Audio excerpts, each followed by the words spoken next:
早晨，大家好，我係陳昌堯師傅。首先祝大家有美好嘅一日。好啦，又嚟到2026年嘅4月29日啦。今日係農曆嘅3月13日，係星期三，係叫癸酉嘅水雞日。就生1933年同埋1993年嘅人呢，就叫癸酉水雞啦。咁今日佢伏吟，所以特別要注意嘅。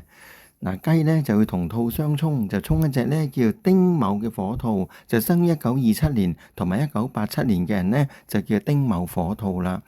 咁同時都沖一隻呢叫己卯嘅土兔，就生1939年同埋1999年嘅人呢，就叫己卯土兔啦。咁今日土兔同火兔呢，就天黑地沖，所以特別要注意嘅。嗱，雞同兔相沖呢，通常應喺咩問題呢？就會喺感情上方面呢，好容易發生有問題啦。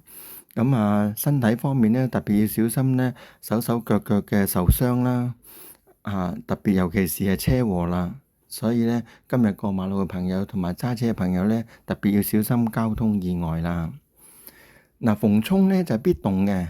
所以呢，我建議呢，屬雞嘅朋友同埋屬兔嘅朋友呢，今日多做善事，去捐下錢啊，贈醫施藥啊，多做布施啊，將自己運程提高佢，希望可以逢凶化吉嘅。